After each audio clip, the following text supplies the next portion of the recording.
ഇത് യഥാർത്ഥത്തിൽ ഏതെങ്കിലും ഈ രാഷ്ട്രീയപരമായ പ്രതിസന്ധി അല്ലെങ്കിൽ ഭരണഘടനാപരമായി ഭരണസ്തംഭനം സർവകലാശാലയിൽ ഉടലെടുക്കണമെന്ന ആഗ്രഹം ആർക്കെങ്കിലും ഉണ്ടായിട്ടില്ല. അതിനുള്ള ആർക്കെങ്കിലും ഒരു ആഗ്രഹം ഇന്നുണ്ടെങ്കിൽ അത് മോഹൻ കുന്നുമ്മൽ ഉൾപ്പെടെയുള്ള ഈ പറഞ്ഞ താൽക്കാലിക വിസിമാർക്കാണ്. കാരണം സർവകലാശാലകൾ, പ്രത്യേകിച്ച് രാജ്യത്തെ തന്നെ ഏറ്റവും പ്രധാനപ്പെട്ട റാങ്കിങ്ങിൽ 4 സർവകലാശാലകൾ ഇന്ന് നമ്മുടെ കേരളത്തിലുണ്ട്.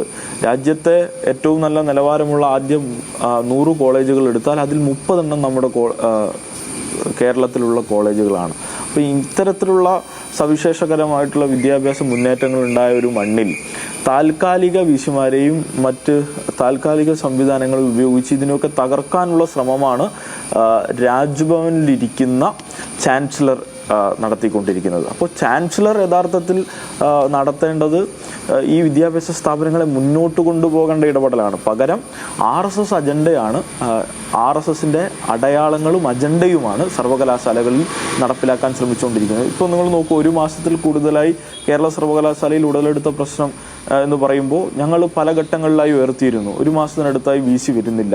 പല സർവകലാശാലയിലും ഇപ്പോൾ കേരളയുടെ പ്രശ്നം മാത്രമല്ല, കണ്ണൂരിൽ 2 ദിവസമാണ് ആഴ്ചയിൽ VC വരുന്നത്. അപ്പോൾ ഇത് വലിയ ഭരണസ്തംഭനം ഉണ്ടാക്കുന്നില്ലേ?